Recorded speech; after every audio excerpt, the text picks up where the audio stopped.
નો વિચાર આવ્યો એની સાથે સાથે આ વિચાર અમને લોકોને આપ લોકોની વચ્ચે મળવાનો થયો એનો આનંદ માટે અમે લોકો તો ખાસ અહીંયા આવ્યા છે. સમૂહ લગ્નની સાથે સાથે અમારો મૂળ ઉદ્દેશ્ય એવો છે કે આપણે તો આજે ચોથા વર્ગના કર્મચારી તરીકે કામ કરી રહ્યા છે અને આપણું જીવન અત્યારે પૂરું બી થઈ રહ્યું છે. થોડા લોકો અત્યારે જોડાણા પણ આપણે આપણા દીકરાઓ કેવી રીતે આ લોકોની જેમ અધિકારી બનીને ટેબલ પર બની બેસે આવો વિચાર કેમ ના થઈ શકે? તમે માનો તો રાજકોટની અંદર જ એક સફાઈ કામદારની દીકરી અત્યારે જે શાલિનીબેન અગ્રવાલ કમિશનર છે એવી રીતે સાહેબ કમિશનર બની, તો આપણા દીકરા દીકરીઓ એક દિશામાં કેમ ના જઈ શકે? એના માટે આપણે આ આયોજન વિચાર્યું અને એના માટે આપણે ગઈ વખતે શરૂઆત કરીને આ વર્ષે એની અંદર આપણે મ્યુનિસિપલ કોર્પોરેશન એજ્યુકેશન ટ્રસ્ટ આવી શરૂઆત કરી છે અને આ ટ્રસ્ટના બેનર હેઠે આ પ્રથમ આ વર્ષે આપણે સુરત મહાનગરપાલિકામાં વર્ગ 4ના જેટલા બી કર્મચારીઓ હોય એની દીકરી જેટલી બી હમણાં ભરતી હશે એ તમામે તમામ દીકરીઓને આપણે નોટબુક વિના મૂલ્યે આપણે આપવાના પ્લાનિંગ.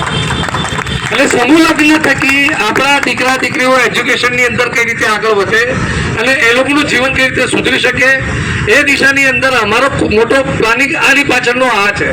સમૂહ લગ્ન ચોથા વર્ગના આપણા જે દીકરા દીકરીઓ મૂળ વાત આની અંદર એવું થતું હતું કે ભાઈ આપણા બધાને પાસે કંઈ એટલું મોટું આપણું એજ્યુકેશન કે આપણું આર્થિક પરિસ્થિતિ એટલી સારી નથી કે આપણે આપણા દીકરા દીકરીઓના બહુ સારા એ લગ્ન કરી શકીએ. પ્રથમ સમૂહ લગ્ન કર્યો અમે લોકો ખૂબ મોટા ફાર્મની અંદર ખૂબ મોટા આયોજન સાથે કર્યું, તો એની અંદર લગભગ 2 થી 3 જોડા તો એવા હતા કે જે લોકો મૂક બધિર હતા, અપંગ હતા, વિકલાંગ હતા, દિવ્યાંગ હતા, તો એ લોકોનું સહયોગ રાશિના જે 11,000 રૂપિયા લઈએ છીએ એ પણ અમે લોકોએ ગઈ વખતે લીધા નતા.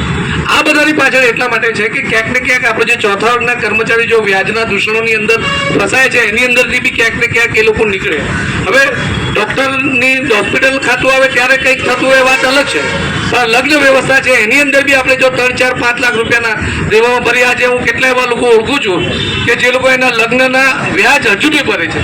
માજીભાઈ હમણાં જ વાત કરી કે પાલ કૃષ્ણકુંજ સોસાયટીની અંદર એક ભાઈ હતા, નરેશભાઈ અફસોસ કરતા હતા બોર્ડ ઓફિસની અંદર કે 9 લાખ રૂપિયા એને એના લગ્નની અંદર ખર્ચી નાખ્યો અને એનું વ્યાજ હજુ બી ભરે છે ને હજુ કેટલા વર્ષો સુધી ભરશે નક્કી નથી. અને એને અફસોસ થાય છે કે હું સમૂહ લગ્નમાં ભણ્યો હોત તો કેટલા રૂપિયાની બચત થઈ હોત. એની સાથે સાથે જે એના ખીજાના રૂપિયા હતા એ ક્યાંક ને ક્યાંક એના દીકરા એના સારા ભવિષ્ય માટે આયોજન કરી શક્યા હોત. એવી જ રીતે આ સમૂહ લગ્નના આયોજન થકી તમારા બધાના જ આર્થિક જીવનની અંદર કઈ રીતે સુધાર આવે એ પ્રયત્ન સાથે સાથે તમારા દીકરાઓ દીકરીઓ કઈ રીતે સારું શિક્ષણ એજ્યુકેશન લઈ શકે એ અમારે લોકોની કામના છે. ગઈ વખતે આપની જ વોર્ડ ઓફિસ પરથી લગભગ માતબર 17,000 રૂપિયા જેટલાનું માતબર દાન આપ્યું. એકવાર જોરદાર તાળીઓ તમારા માટે થઈ જાય એના માટે હૃદયથી હું આભાર માનું છું. મેં જાણ્યું લગભગ 65 જેટલા કર્મચારીઓ છે અને સાહેબને લોકો મળીને 70-75 જેટલી કર્મચારીઓની સંખ્યા છે.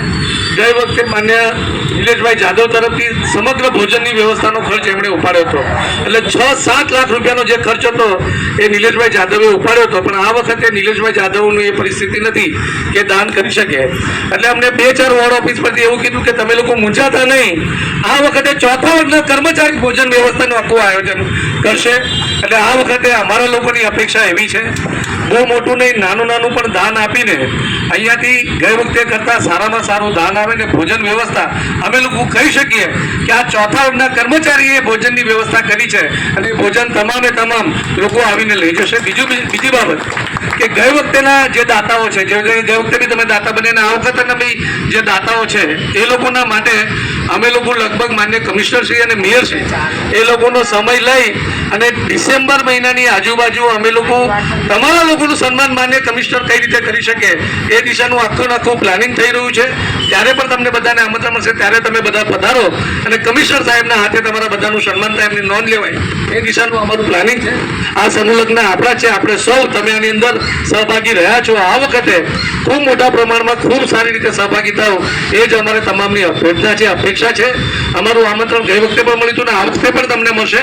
કોઈની પરિસ્થિતિ એવી કોઈ ન આપી શકે તો એના માટે બી કોઈ સંકોચ રાખવાનો નહીં. તમે લોકો આ સમૂહ લગ્ન સમિતિના સભ્યો જ છો, તમારે બધાએ રાજી ખુશીથી ત્યાં આવવાનું છે. આનું આમંત્રણ હું અત્યારથી તમને બધાને આપીને જાઉં છું. આપ સૌ ખૂબ મોટી સંખ્યામાં પધારશો અને સહયોગ આપશો અને તન મન ધનથી આ કાર્યક્રમને સફળ બનાવશો એ માટે આપ સૌને અભ્યર્થના કરું છું. ખૂબ આભાર. Thank you very much.